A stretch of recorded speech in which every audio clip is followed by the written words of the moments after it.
Welcome. Thanks for being here. In February of last year, the best-selling fragrance brand on TikTok Shop was not Dior. It was Lattafa, a family firm from Dubai, now in its third generation, and it sold $4 million of perfume in a month at $30 a bottle.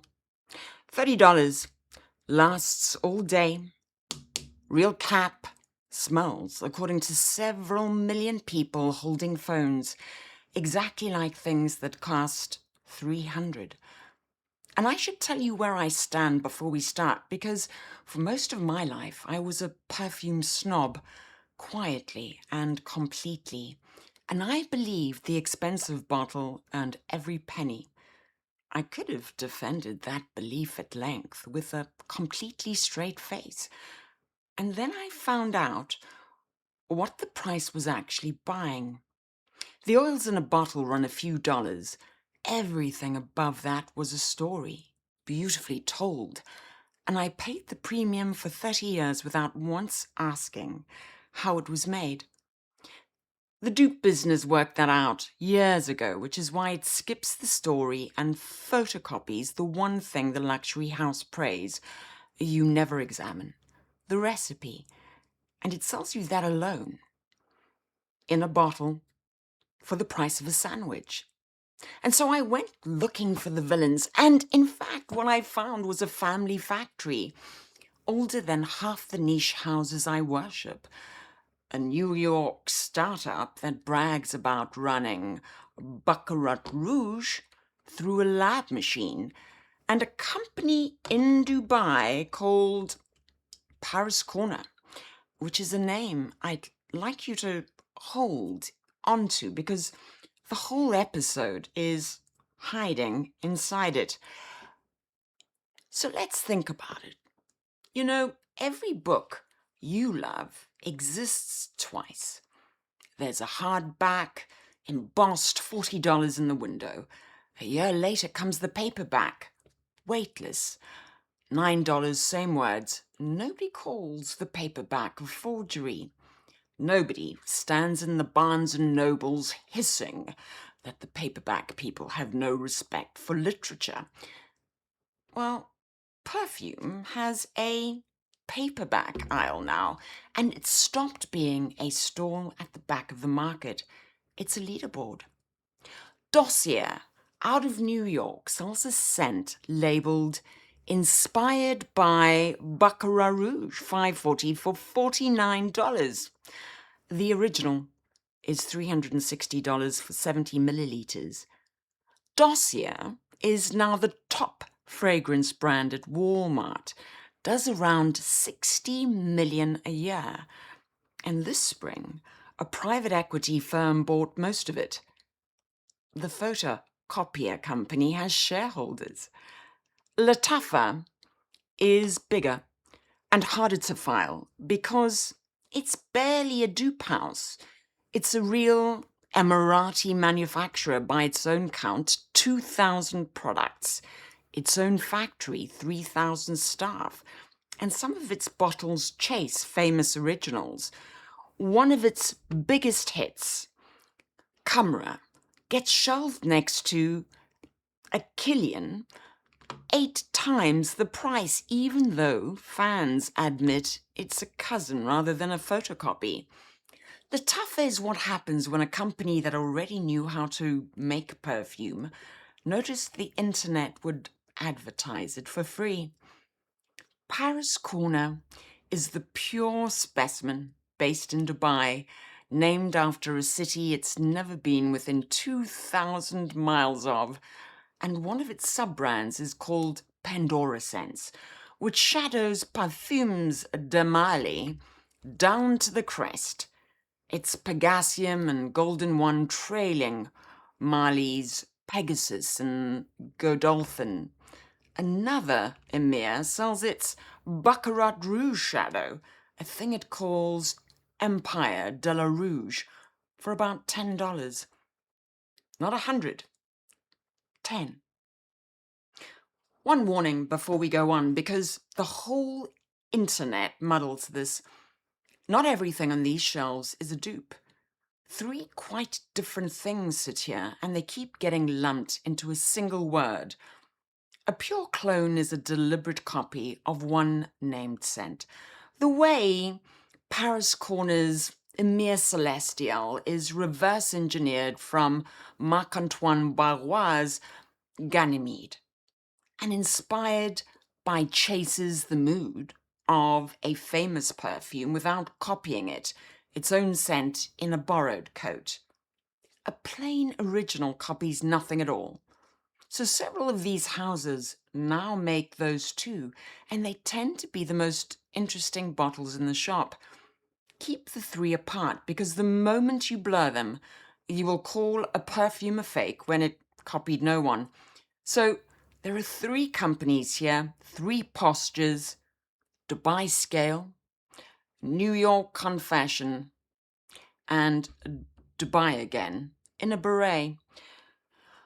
My question is the one this channel keeps coming back to. Whose name is on the bottle, and whose hand was in it? Lattafa's website says nothing a French house would ever say. No founder legend, no dropped flacon, no assistant knocking the aldehydes into genius by accident.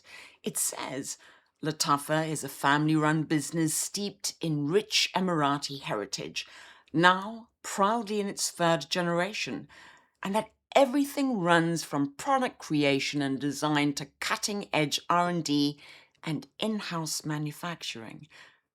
Read that twice. In-house manufacturing. A perfume company that makes the perfume in its own building and admits it in the least seductive sentence known to man. And I've spent long enough around these houses to know the drill. They will show you a rose field, a heritage vault, an oil painting of a founder who died before the current owners bought his name at auction, and they will not, under torture, show you the factory. Lattafa leads with the factory. The factory is the romance. I find it restful.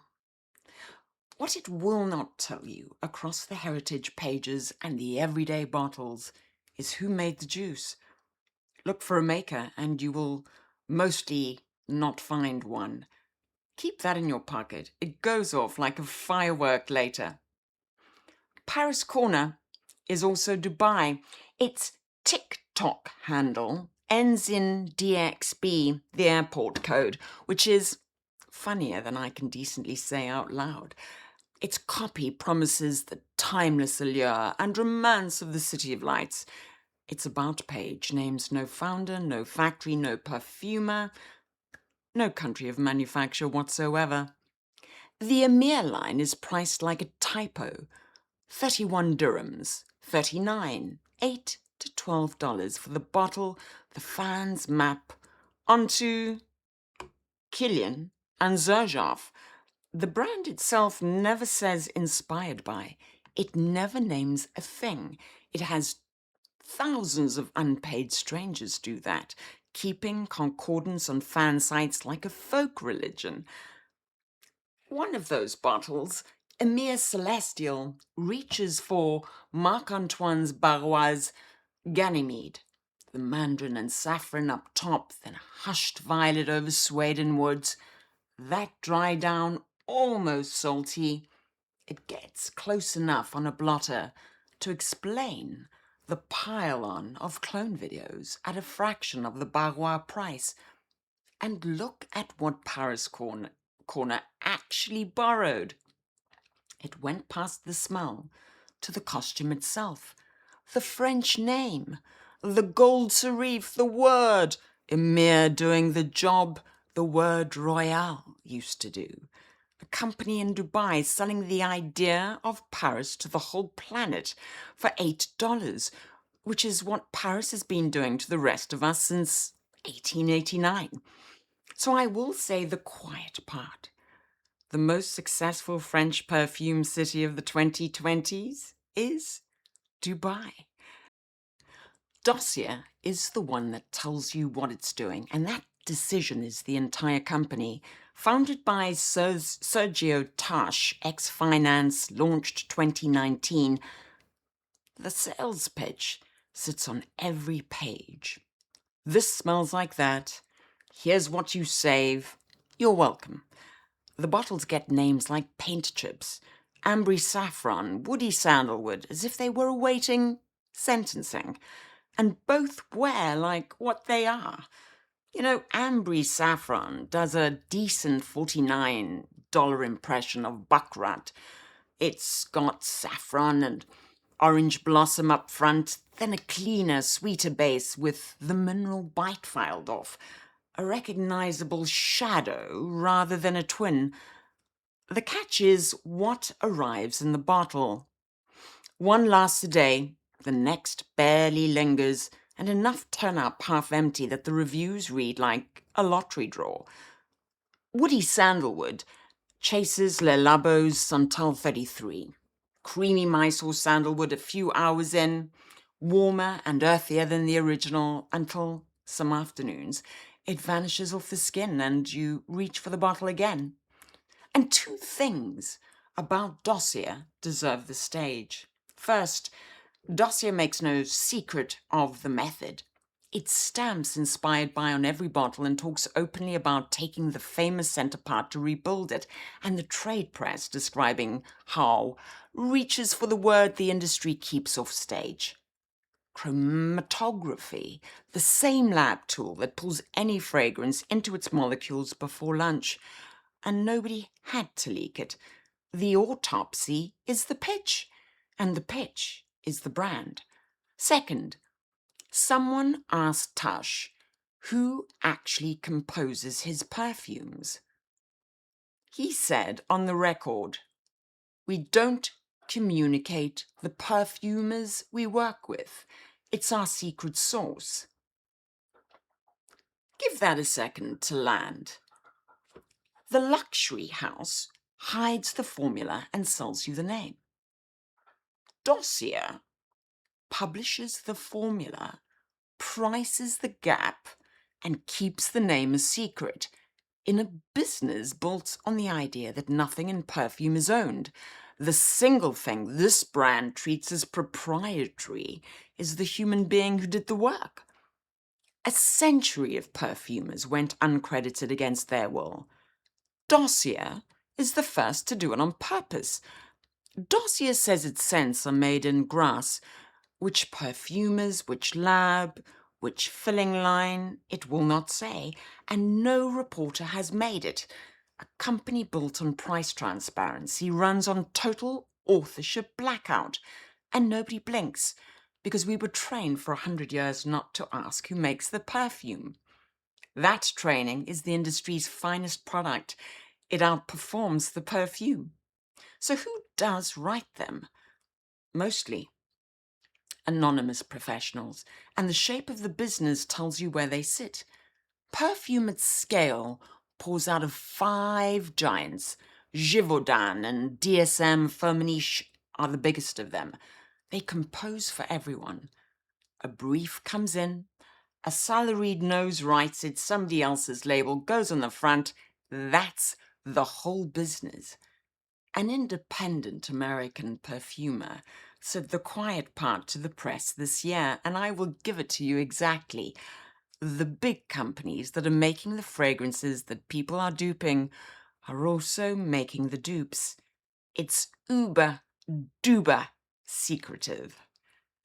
One of the giants asked directly, said it weighs these opportunities against clear creative and integrity standards and would never betray the trust of its leading brands. Lovely sentence. You will notice it stops short of the sentence, "We do not make dupes." 2 of the other giants asked the same question, said nothing at all, which is its own kind of answer. The arc this channel keeps tracing runs like this. The perfumer starts a ghost behind a curtain, dying in the fine print of other people's legends. Then the named nose era arrives, Mal prints the author on the box. The supplier stars open in their own houses without once quitting the payroll, and then the name finally made it onto the bottle. The dupe economy runs that form backwards. The name comes off again. Dossier's noses are a secret sauce. Paris corners are maestros, uncredited, and Lattafa names no one. The paperback aisle is staffed entirely by ghosts, which is where perfume began. Except, roll call, because one name is a coincidence and 5 is a business model. Quentin Bisch, he made Amouage Guidance, which costs $390, and which grown adults describe like a religious experience. He also wrote Marc-Antoine Barrois Ganymede, Parfums de Marly Delina, essential perfumes, Bois, Impérial, ex-Nihilo's Fleur, Narcotique, a good slice of the very originals the clone industry exists to rip off. In 2024, that same man put his name on a $50 bottle of Lattafa called Teriaq. Remember the science everywhere else on the site? On the Teriaq page, it breaks in Lattafa's own words. The nose behind this fragrance is Quentin Bisch. Here's the part that makes it ours instead of a gotcha. Teriaq is not a dupe. Bisch cloned nothing for Lattafa. He gave them an original, a real one, good enough that there are now Teriaq dupe lists, other houses copying the Lattafa. Watch the geometry of it. In a Givaudan lab, Bisch writes Ganymede. Paris Corner clones his Ganymede and sells it for $10 with no name attached. Lattafa hires the man himself, commissions a new scent, prints his name on it in gold. 2 Dubai houses land on opposite sites of the same star, one copying him while the other pays him. He's not the only name on the second list. Jean-Christophe Hérault, the perfumer the industry quietly names when you ask who rarely wrote Creed Aventus, turns up in the fragrance databases as the nose behind Lattafa's Victoria. Fanny Ball, one of the 3 noses on Givenchy L'Interdit, made 2 of them, Assad Zanzibar and Eclair Banoffee.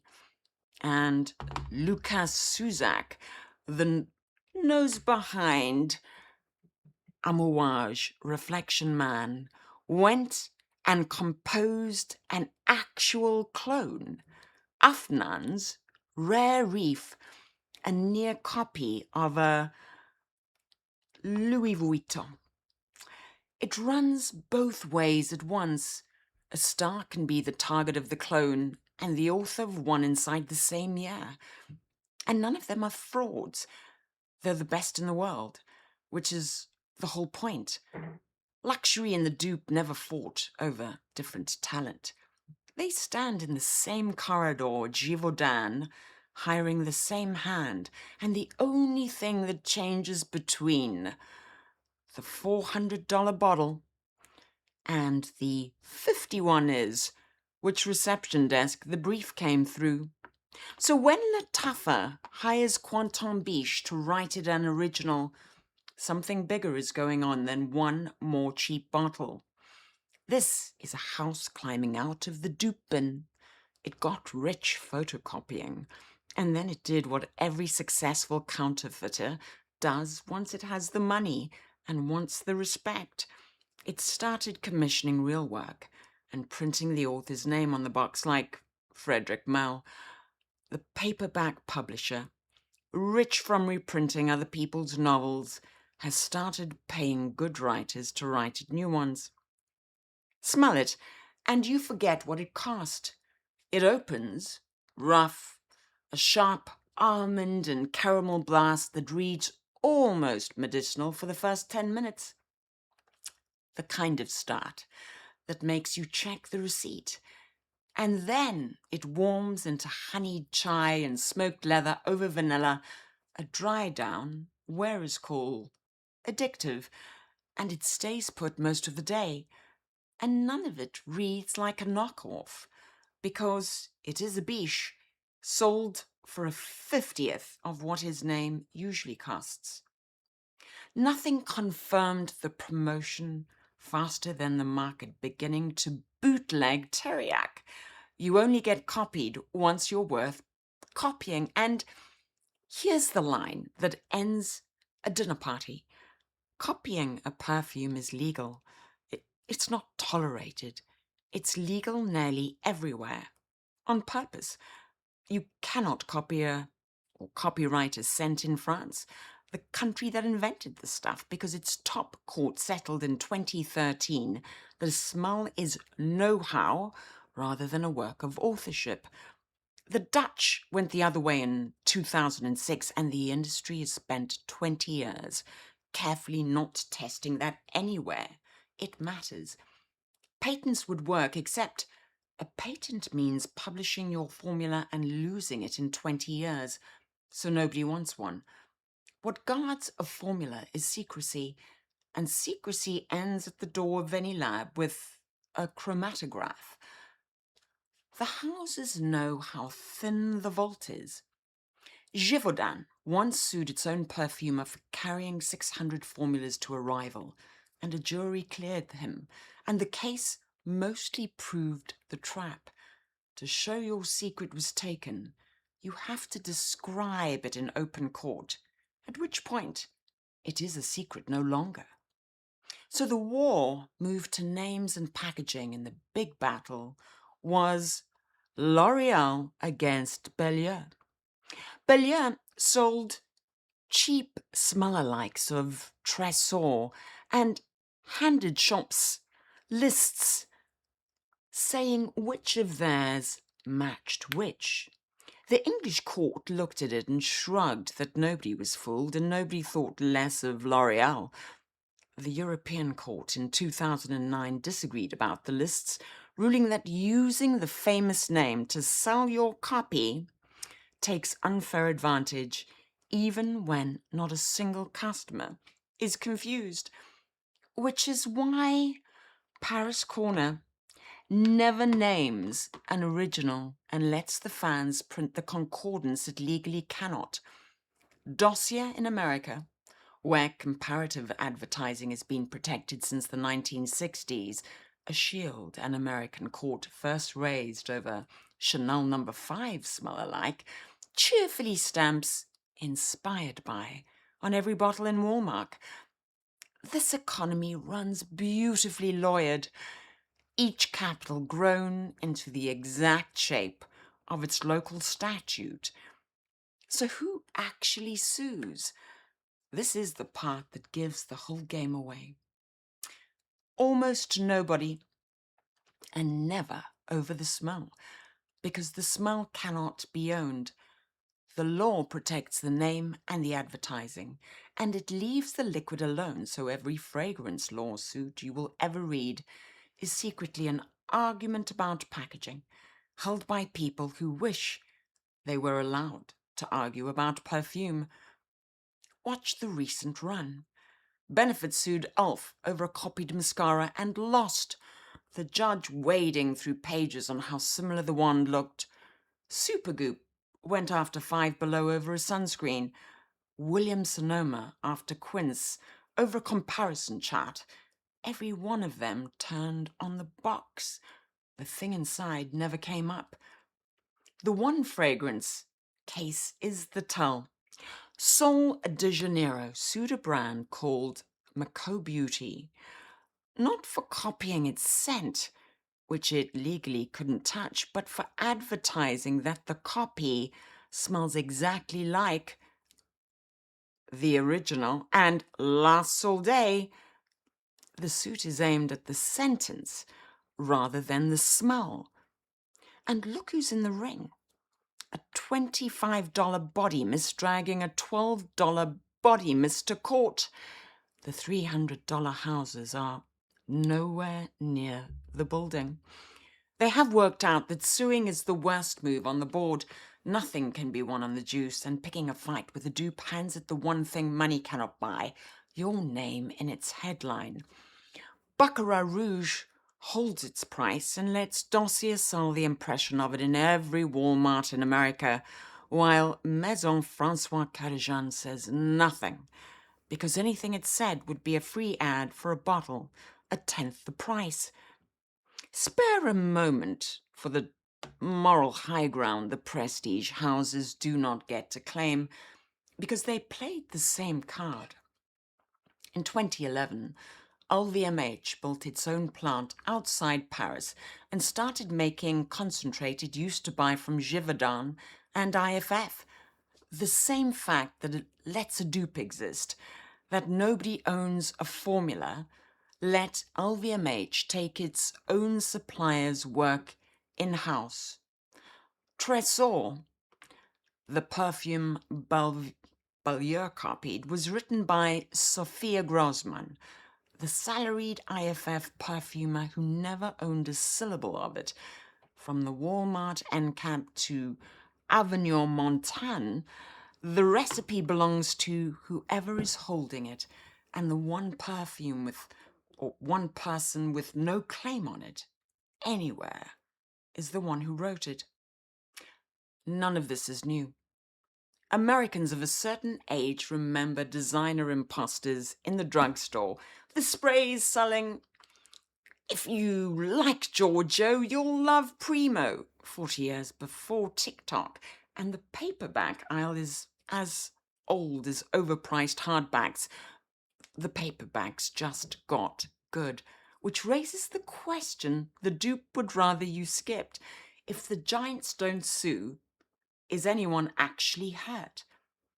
The answer flips the story the dupe tells about itself.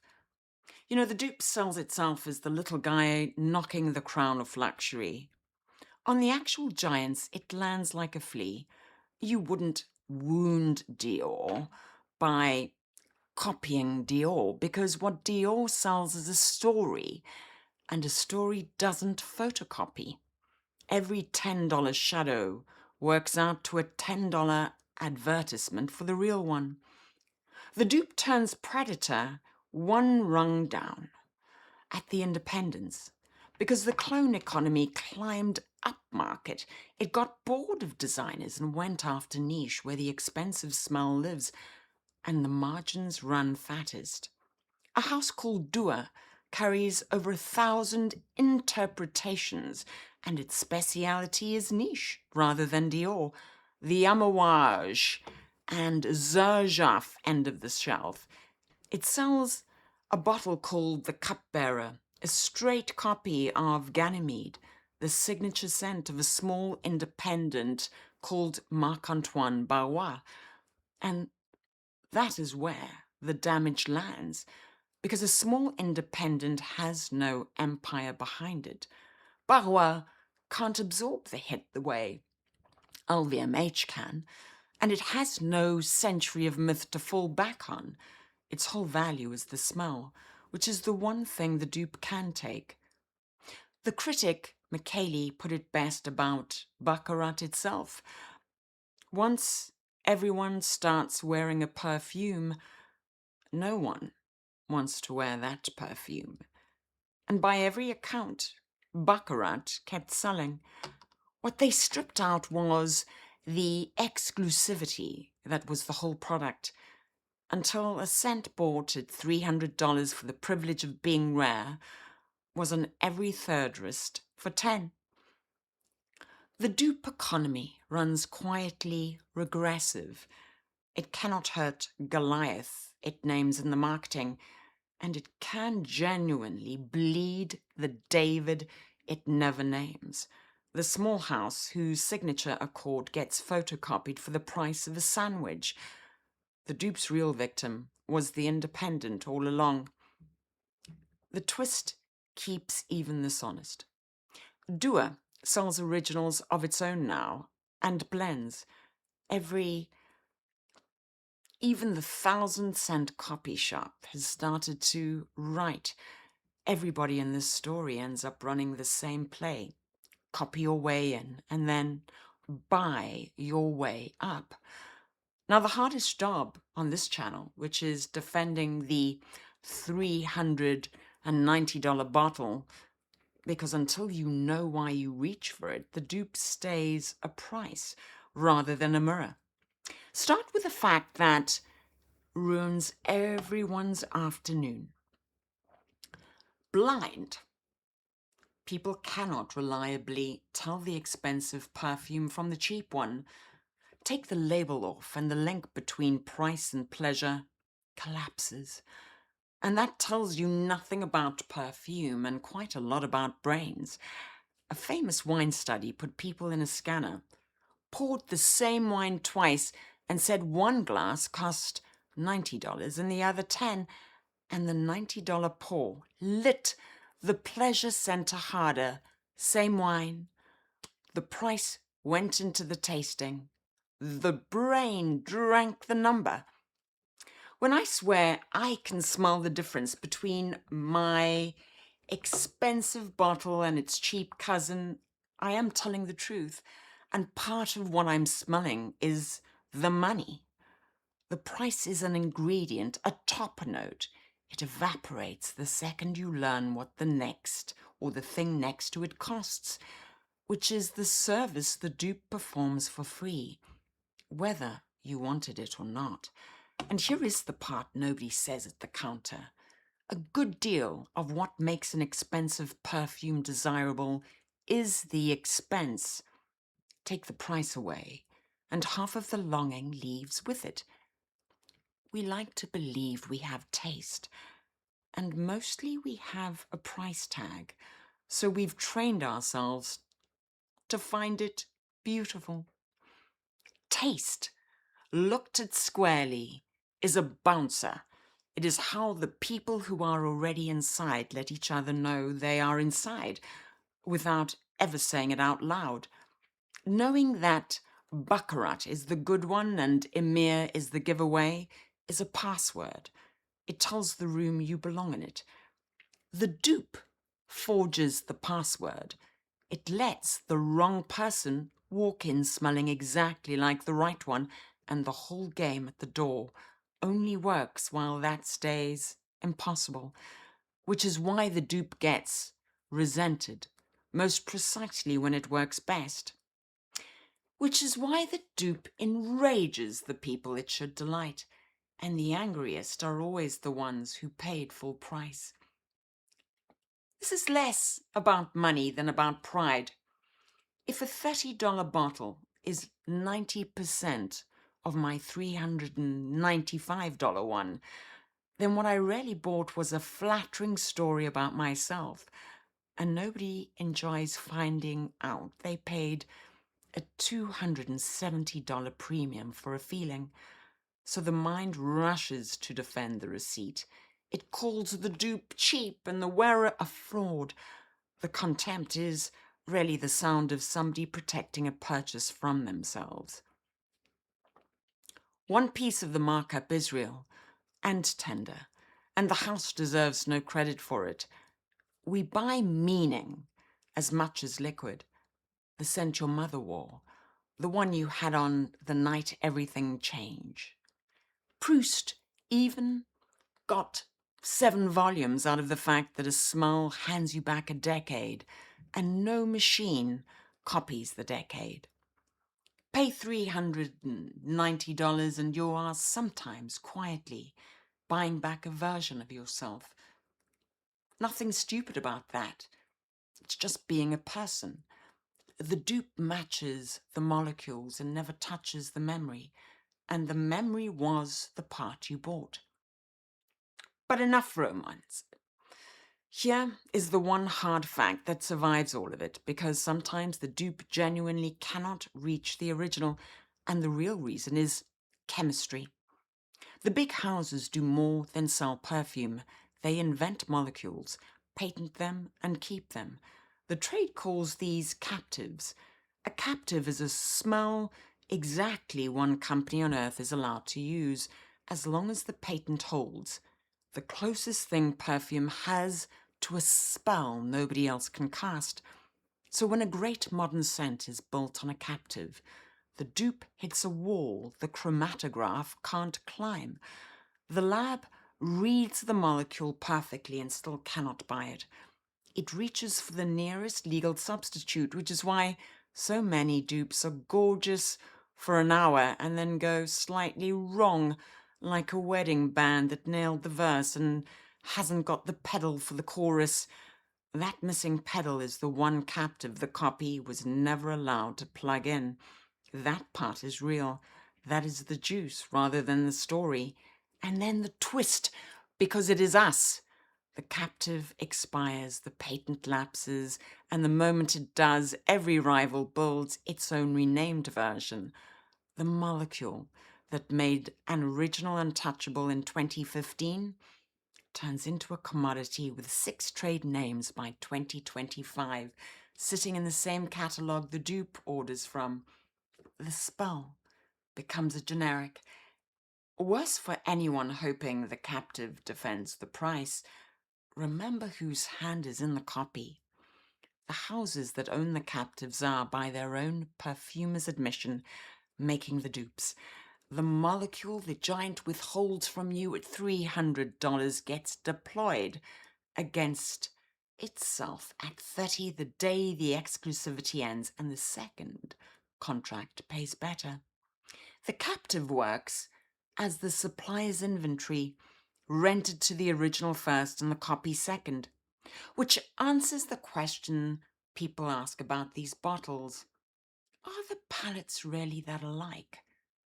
2 ways of asking, and both land in the same place.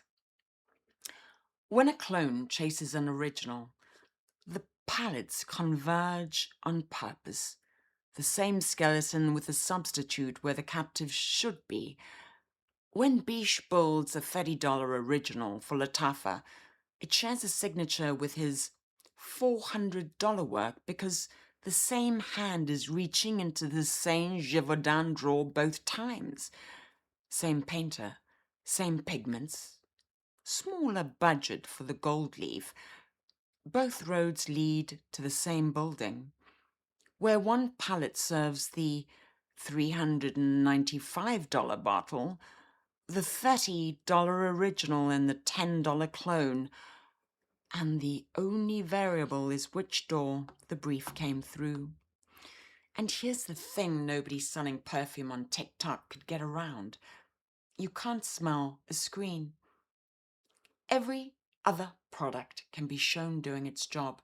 The lipstick swatched the blender, eating an iPhone.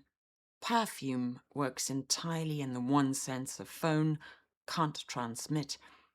By every rule of the platform, it was the single thing that could not sell there. It became one of the biggest beauty categories on the platform instead by replacing the smell with a person. If you can't test the scent, you outsource your nose to someone you've decided to trust. One creator, Professor Perfume, put it perfectly. If you find a content creator who has the same taste in fragrance as you do, then you never have to worry about smelling anything ever again. That is the promise, said out loud. You will never again smell a thing before you buy it. The numbers followed. Nearly half of Gen Z adults say they've bought a dupe on purpose, and the perfume hashtags run 1 billion views. The woman at the counter who used to spray the card and hand it over has been replaced by a stranger with a ring light and an affiliate code. And here's where it matters, because the medium did more than allow the dupe. It rewarded it. When you cannot show a smell, the most watchable thing you can make is a comparison, and a dupe is the one product on earth whose entire reason to exist is a comparison. This $30 bottle smells like that $300 one works as the most efficient piece of content the platform can carry.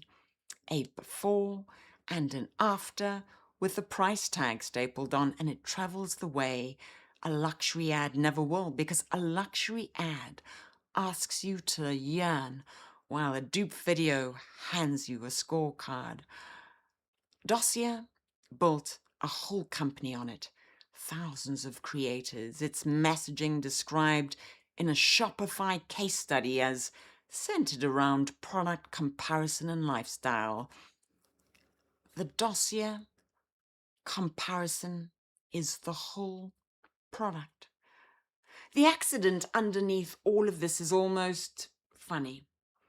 The 1 cent a phone cannot carry was supposed to be Perfume's protection, the moat that kept it a counter business you had to be sold in person. The blind spot became the doorway. A scent blended in a warehouse in the Gulf ended up on an end cap in Ohio, not through a distributor, but through a woman in her car with 300,000 followers saying the 2 words the luxury houses spent a century and a fortune teaching us only they could earn. Smells expensive. The affiliate link was the supply chain. The dupe reached the mainstream, carried on commission. And the timing was no accident either. The dupe didn't break through in a boom. It broke through in a squeeze. The trend forecasters have a name for it now: recession glam. What I think of as the grown-up lipstick index. When money tightens, people keep buying pleasure and simply buy the affordable size of it. And fragrance is the most downturn-proof corner of beauty, on track to drive nearly a quarter of the industry's growth. And the fastest part is the cheap end. The body mists and the $30 bottles flying off the warehouse club shelves, precisely because everyone feels a little poorer than last year. The dupe sells better the worse things get.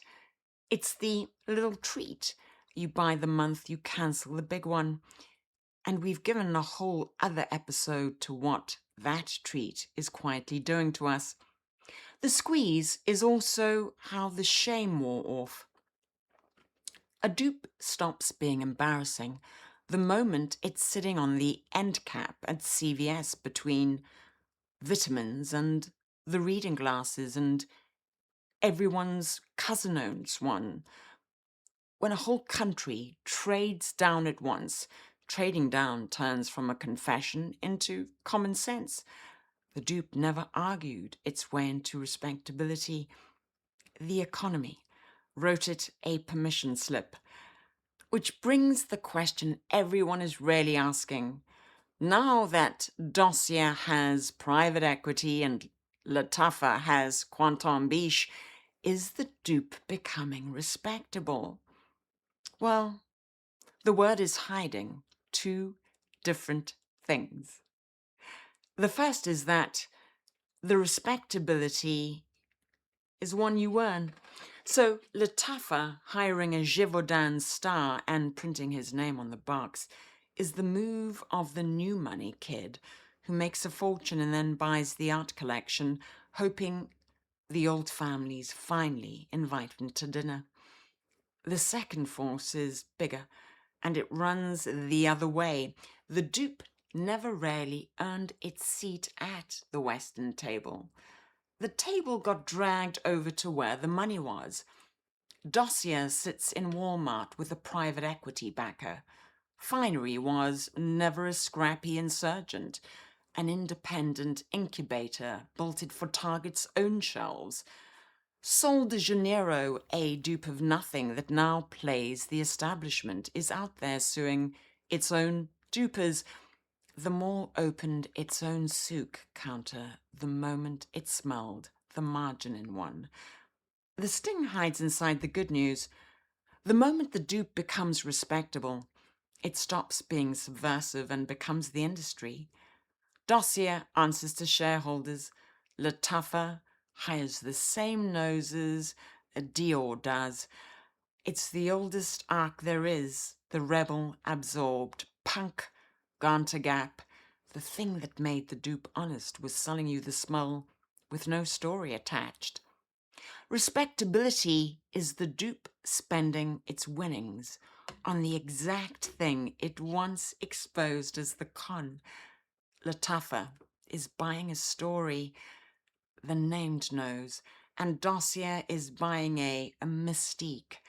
Finery is renting Target's good name, and the dupe earns its respectability by purchasing the markup as story it got famous for stripping out. It grows up into the thing it was mocking. Lattafa now runs a page on its own site called Spot a Fake, a holographic security label and a QR code that pings a verification URL, the same anti-counterfeit apparatus the luxury houses spent a century building. The company that got rich selling the shadow of Baccarat now teaches you how to make sure your Lattafa is real. The photocopier runs a anti-photocopying department. Keep it two-sided, though, because respectability is a border the incumbents patrol. To the fragrance community, a Bisch composed Lattafa is respectable on the merits. Full stop. To the luxury houses, it never will be, because exclusion is the product, and a $30 bottle that happens to be good reads as a threat to the whole theology rather than a candidate for admission. And there is a nasty catch built into it. The people who set the taste simply move it the moment the outsiders catch up, so the newcomer never quite arrives. Lattafa can hire every star on the roster and stay cheap in the eyes that make the rules, because cheapness was never a fact about the juice. It was a fact about who was let in. So, plainly, now that we've walked all the way around it, the dupe's got good. Every honest nose admits it, usually at the volume of a confession. The databases score Lattafa's best in high 7s and low 8s on a 10-point scale. That's niche house country. The comparison videos land on the same verdict with the same guilty grin. Not identical. 90% for a tenth of the money. That sentence is the one the luxury industry cannot survive people believing, so it is worth asking what the missing 10% actually is. Sometimes it's real. The captive it couldn't buy, the naturals it wouldn't pay for, the polish that keeps a scent from shouting, the imagination that dreamed the thing which is the one step no machine can run, a culture that only buys the cover version eventually stops getting new songs. And that is true. And I want it on the table because none of this is a sermon telling you to stop buying originals. Name the 10% the rest of the time, though.